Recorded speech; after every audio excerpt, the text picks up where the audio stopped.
नमस्कार, मैं प्रतीक आपका स्वागत करता हूँ चर्चा हाउस के इस नए वीडियो में। इसमें हम बात करेंगे भाषा को लेकर देश में जो हिंसा का माहौल बना हुआ है।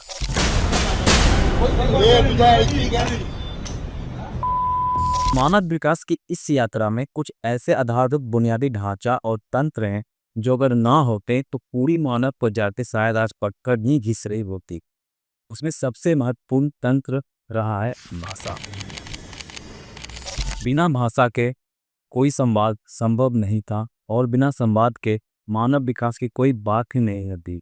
आप समझ ही रहे हैं, भाषा एक पुल है जिसके माध्यम से हम अपनी भावनाएं एक दूसरे के सामने व्यक्त कर पाते हैं, एक दूसरे से बात कर पाते हैं और इसी से हम आज एक समाज, देश और राष्ट्र बन पाए हैं। हम जब भी राष्ट्र की बात करते हैं तो एकता यानी यूनिटी, सहनशीलता यानी टॉलरेंस, इन सबको एक साथ बढ़ाने का काम भी भाषा ही करती है। भारत जैसे विशाल देश में जहाँ कितनी ज़्यादा डाइवर्सिटी है, जैसे रंग, परंपरा, विचार, रीति रिवाज, वहाँ भाषा भी एक दूसरे को जोड़ने, सोचने और समझने का माध्यम है। हाल की कुछ घटनाएं ये सवाल वापस से उभार कर लेके आया है, क्या भाषा हमारी पहचान का केवल एकमात्र हिस्सा है या हमारी पहचान का इकलौता मूल आधार। भारत शायद दुनिया का सबसे अधिक भाषा बोलने वाला देश है। यहाँ लगभग 120 मेजर भाषाएं और 18,000 से अधिक अलग अलग बोली बोली जाती है। प्रत्येक क्षेत्र की अपनी बोली, अपना व्याकरण और अपना लोकगीत है। देश के आजाद होने के बाद अलग अलग रीजन से, खास तौर पर साउथ इंडिया से, राज्य को भाषा के आधार पर दोबारा रिकॉग्नाइज करने की डिमांड आई।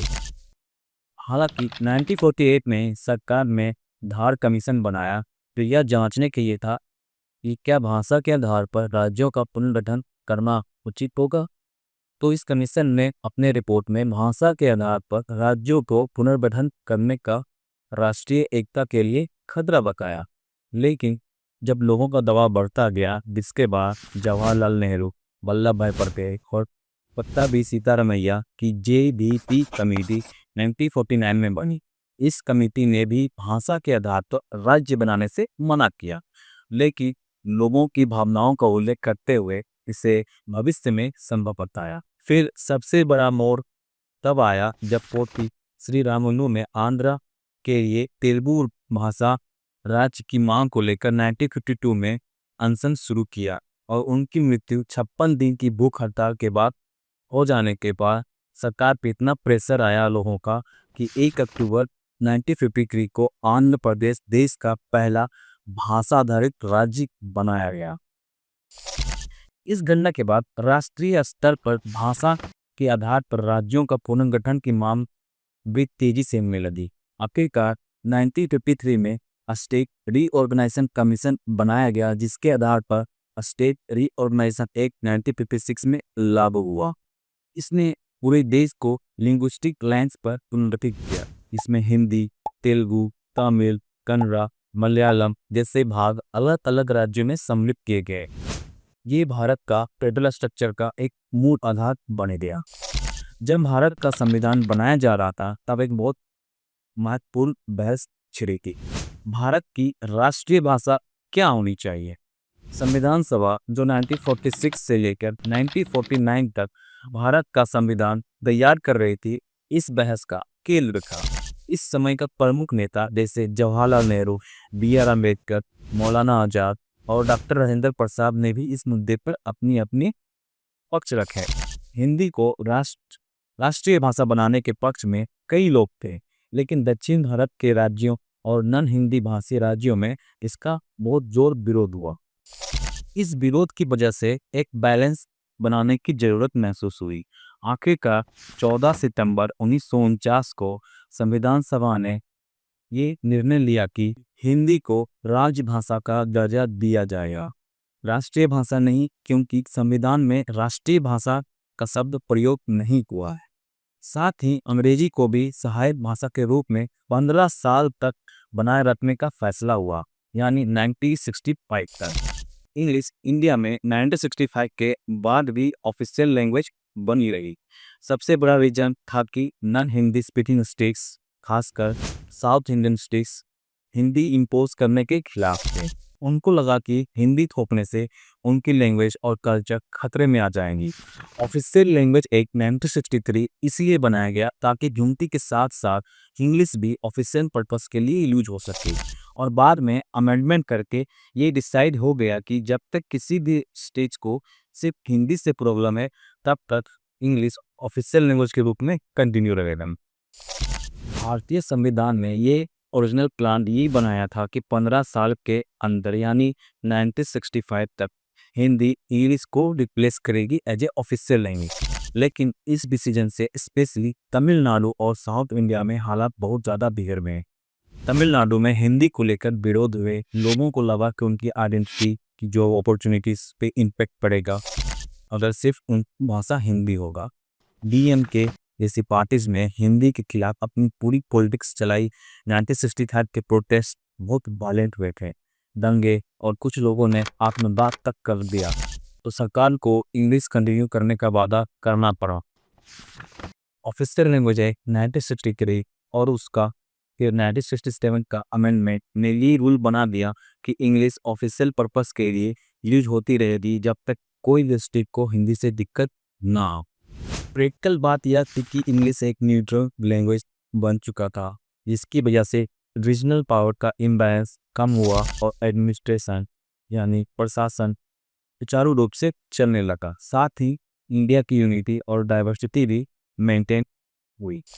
मुद्दा यह है कि लैंग्वेज कॉम्प्रोमाइज सिर्फ एडमिनिस्ट्रेशन यानी प्रशासन के लिए नहीं था, बल्कि देश में शांति और एकता बनी रहे और भारत का जो फेडरल स्ट्रक्चर है उसे बचाने की भी जरूरत थी।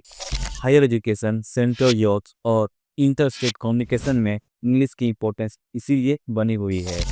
यह एक तरह से लिंग्विस्टिक प्रैग्मेटिज्म यानी भाषा के नाम पर जो समाज में हिंसा का माहौल बना और राजनीतिक जरूरतों दोनों का जड़ था। हिंदी वर्सेस मराठी भाषा के बीच ये जंग जैसा माहौल तब शुरू हुआ जब महाराष्ट्र की महायुति गठबंधन की सरकार ने अप्रैल 2025 में एक गवर्नमेंट रिजोल्यूशन जारी किया, जिसमें मराठी और इंग्लिश मीडियम स्कूल के क्लास 1 से 5 तक के स्टूडेंट्स के लिए हिंदी को तीसरी भाषा के रूप में अनिवार्य किया गया। इस निर्णय का शिवसेना और महाराष्ट्र नवनिर्माण सेना दोनों ने कठोर विरोध किया। हिंदी कंपलसरी करना मराठी अस्मिता पर हमला जैसा लगा। उद्धव ठाकरे ने इसकी तुलना इमरजेंसी से की, जबकि राज ठाकरे ने स्कूलों से हिंदी भाषा लागू न करने की अपील की, जिसे एंटी महाराष्ट्र कदम करार दिया। महाराष्ट्र मराठी साहित्यकार, कवि और कलाकार भी इस विरोध में शामिल हो गए, जिससे ये एक बड़ा जन सामूहिक आंदोलन बन गया। सरकार ने जून 2025 में अपने दोनों गवर्नमेंट रेजोल्यूशन को वापस लिया, एक जिसमें हिंदी अनिवार्य थी और दूसरा जिसमें इसे ऑप्शनल बनाया गया था। इस रेजोल्यूशन को वापस लेने को मराठी मानुष की एकता की जीत के रूप में देखा गया। समाज पे इस पर क्या प्रभाव पड़ा ये आप सोशल मीडिया पे वायरल वीडियो से पता चल ही गया होगा। जुलाई 2025 में एक नई विवाद की स्थिति तब बनी जब कुछ वीडियो सामने आए जिसमें महाराष्ट्र नवनिर्माण सेना के कार्यकर्ताओं के हिंदी बोलने वालों के साथ हिंसा करते हुए देखा गया। ये वीडियो और दो एक्स और व्हाट्सएप पे वायरल हो रही है, उसने राजनीतिक भूचाल सा माहौल बना दिया। बीजेपी के एमपी श्री निशिकांत दुबे ने ठाकरे परिवार को चुनौती देते हुए कहा, नॉर्थ इंडियन स्टेट्स में जाकर ऐसी हिंसा करके दिखाओ।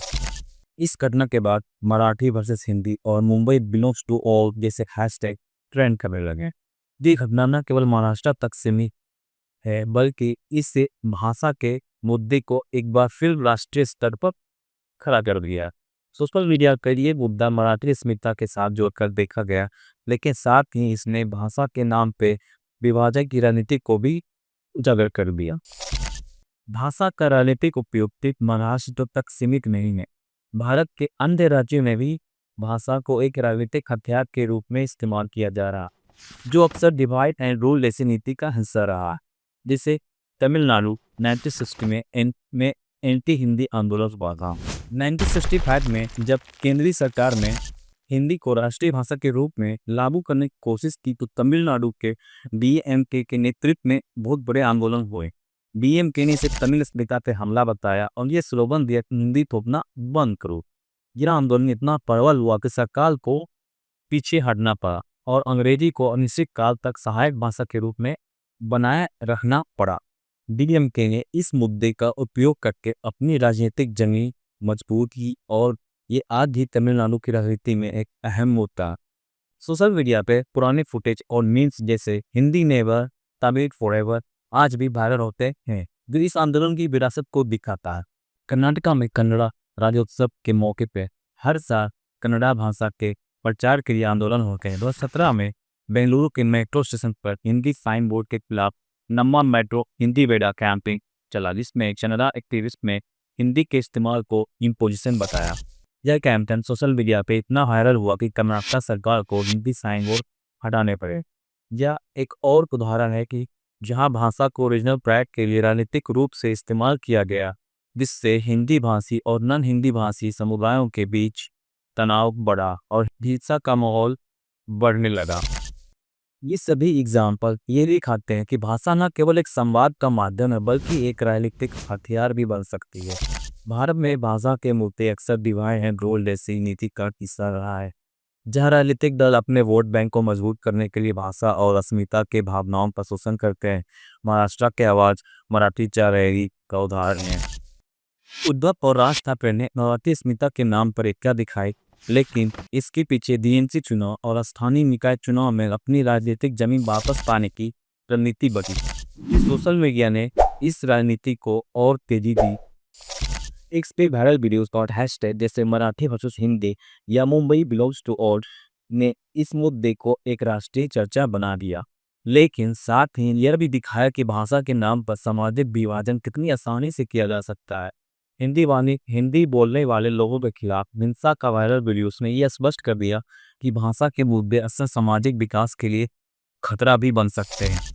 भाषा हमेशा से भारत की राजनीति में एक प्रभावित औजार की तरह युद्ध हुआ है। राजनेताओं ने अलग अलग समय पे जुबान का इस्तेमाल न केवल समाज को मोबिलाइज करने के लिए किया, बल्कि कभी कभी अपनी सत्ता को मजबूत बनाने के लिए भी किया। राजनीतिक भाषा का आंदोलन 1950s में जब आंध्र प्रदेश का गठन तेलुगु भाषा के आधार पर हुआ, तो यह एक मिसाल बन गया कि किस प्रकार राजनेताओं ने लोगों के मूल भाषा को अपने फायदे के लिए इस्तेमाल किया है। दिल्ली में हिंदी को राज्य भाषा बनाने की कोशिश पे तमिलनाडु, बंगाल और केरल जैसे स्टेट में भारी विरोध हुआ। तमिलनाडु में हिंदी विरोधी आंदोलन इतना तेज हुआ कि कई बार प्रशासन को कठिन कदम उठाने पड़े। इस वजह से वहां पे राजनीति में डीएमके से पार्टी को बल मिला। हरियाणा, जो कि पंजाबी और हिंदी बोलने वाला राज्य है, उसके बावजूद भी 1966 के बाद वहां तमिल को दूसरी राज्य भाषा का दर्जा दिया। यह संकेत था कि किस प्रकार उपयोगिता से ज्यादा भाषा राजनीति का मुद्दा बन सकती है, भले ही वहाँ कोई तमिल बोलने वाला ना हो। एक बात मेरे समझ में नहीं आता कि इंग्लिश सभी लोगों को एक्सेप्टेबल है, लेकिन इंग्लिश की जगह अगर हिंदी भाषा का यूज हो तो किसी की भाषा खतरे में आ जाती है, किसी का कल्चर खतरे में आ जाता है। क्या इंग्लिश बोलने से इनकी कल्चर खतरे में नहीं आती? जिस तरह एक ब्रिज दो रीजन को जोड़ने का काम करके उसी तरह भाषा भी एक पुल है जो अलग अलग लोगों को जोड़ता है, जिससे एकता बनी रहती है। लेकिन जब यह एक राजनीतिक हथियार बन जाती है तो एकता के बजाय विभाजन का कारण भी बन सकती है। भारत जैसे विशाल देश में भाषा को एक सांस्कृतिक विरासत के रूप में संभालना, उसका सम्मान करना जरूरी है, लेकिन इसका राजनीतिक शोषण नहीं होना चाहिए। अगर यह वीडियो आपको पसंद आया तो लाइक करें, सब्सक्राइब करना ना भूलें और बेल आइकन दबाएं ताकि आपको हमारी अगली वीडियो की नोटिफिकेशन आपको तुरंत मिल जाए। जय हिंद, जय भारत। मिलते हैं आपसे अगले वीडियो।